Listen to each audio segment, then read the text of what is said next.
বিসমিল্লাহির রহমানির রহিম। সুপ্রিয় শিক্ষার্থী বন্ধুদেরকে আজকের এই ভিডিওতে স্বাগতম এবং সবাইকে আসসালামু আলাইকুম। আজকে জেএসটির সেকেন্ড মাইগ্রেশন বা সেকেন্ড মেধা তালিকা প্রকাশ করা হয়েছে। তো আজকে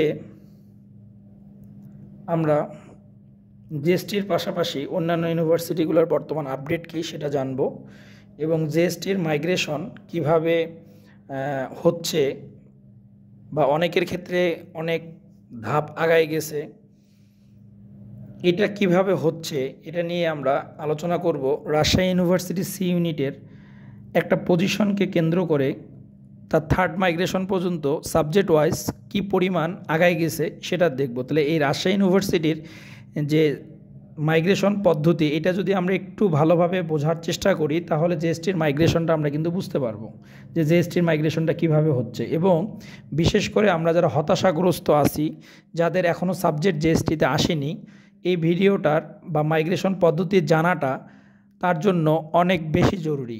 তাহলে সে অন্তত নিরাশ হবে না, অথবা অপেক্ষা করবে শেষ পর্যন্ত যে একটা ইউনিভার্সিটি হলেও আমার কিন্তু হবে। তো এই বিষয়টা এই ভিডিওর দেখার মাধ্যমে মাইগ্রেশনটা কিভাবে হয় সেটা বোঝাটা খুব বেশি জরুরি। তো প্রথমত আমরা যে বিষয়টা নিয়ে আলোচনা করব, আগে আমরা বিশ্ববিদ্যালয়ের আপডেটগুলো জানি। জেএসটি সেকেন্ড মাইগ্রেশন আজকে দিয়ে দিছে। এগ্রি ইউনিভার্সিটির 6th ওয়েটিং রেজাল্ট এটা আজকে পাবলিশ করা হয়েছে। আরইউ থার্ড মাইগ্রেশন আজকে গতকালকে পাবলিশ করা হয়েছে। ভর্তির তারিখ 30/6/2025 থেকে 1/7/2025 পর্যন্ত। ফোর্থ মাইগ্রেশন আগামী 5 তারিখে দিয়ে দিবে। Fourth migration আরইউতে।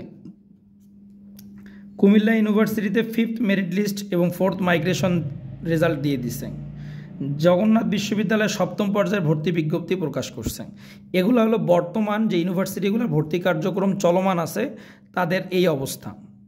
তার মানে এগ্রিকালচার 6th ওয়েটিং লিস্ট টাঙ্গাবে এটা কেউ কিন্তু কল্পনাও করেনি কখনো, এবার কিন্তু সেটা হয়েছে।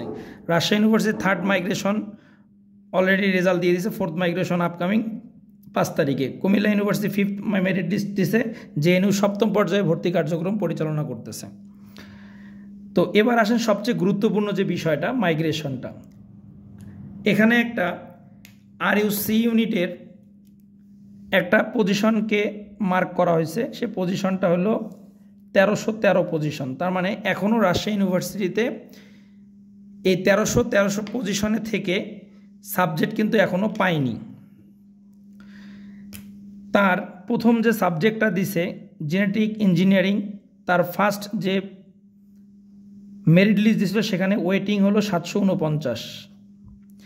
এই সাবজেক্টটায় সেকেন্ড যখন মেরিট লিস্ট দিছে তখন তার ওয়েটিং হয়েছে 562। তার মানে খেয়াল করে দেখেন 749 থেকে 562, তাহলে কতটা আগায় গেছে।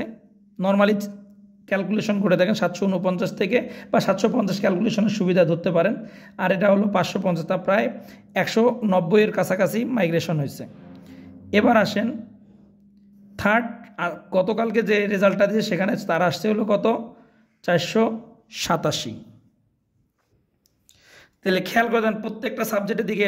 ফার্মেসিতে 878, সেকেন্ডটাতে 675, থার্ডটাতে 611।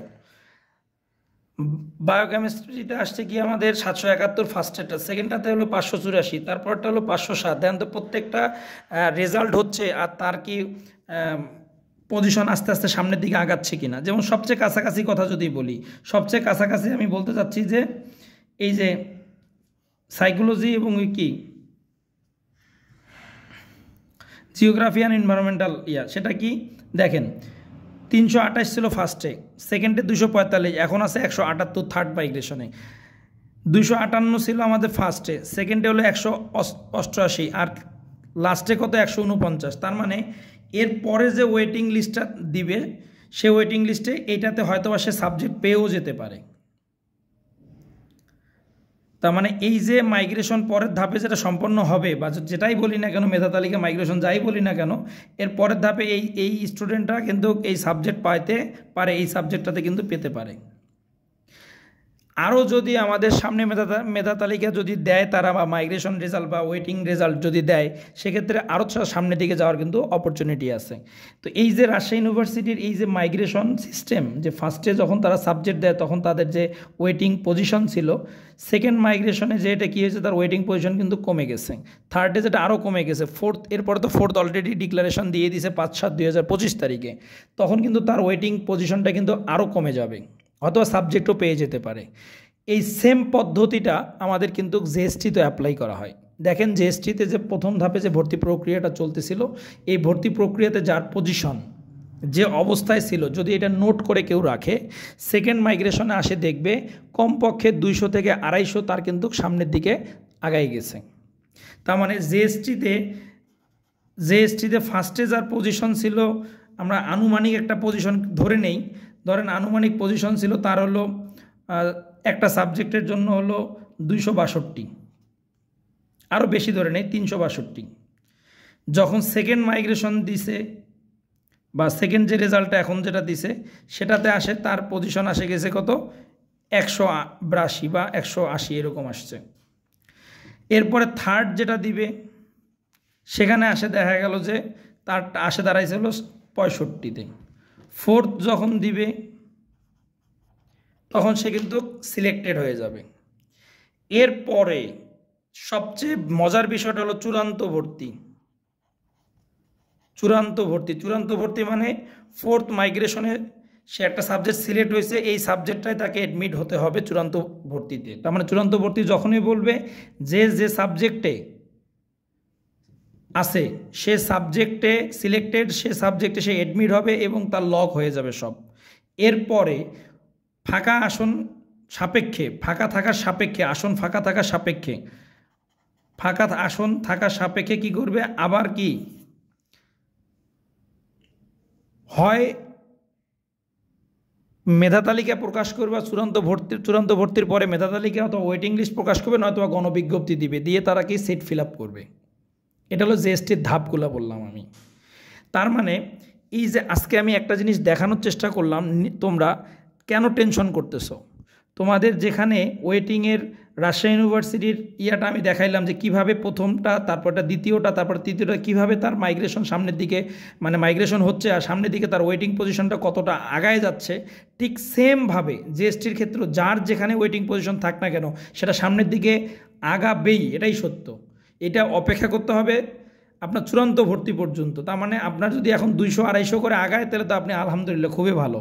আর চূড়ান্ত ভর্তিতে যে সাবজেক্টে সিলেক্ট, সেখানে যখন লক হয়ে যাবে তখন তার ওয়েটিংগুলো কী হবে, টোটালি ফাঁকা হয়ে যাবে। টোটালি যখন ফাঁকা হয়ে যাবে তখনই কিন্তু আপনার সাবজেক্ট পাওয়ার পসিবিলিটি বা সিলেকশনের পসিবিলিটি কিন্তু অনেক গুণ বেড়ে যাবে। এই কারণে চূড়ান্ত ভর্তি পর্যন্ত অপেক্ষা করেন, ইনশাআল্লাহ আপনি জিএসটিতে একটা সাবজেক্ট পাবেন। আর আরেকটা জিনিস, নেক্সট দিনে আমাদের জিএসটি সেকেন্ড মাইগ্রেশন নিয়ে একটা বিস্তারিত একটা ভিডিও ইনশাল্লাহ আসবে, সেটা আরও বেশি কনফিডেন্ট তৈরি করবে আর কি। তো আজকে এই পর্যন্ত, আল্লাহ হাফেজ।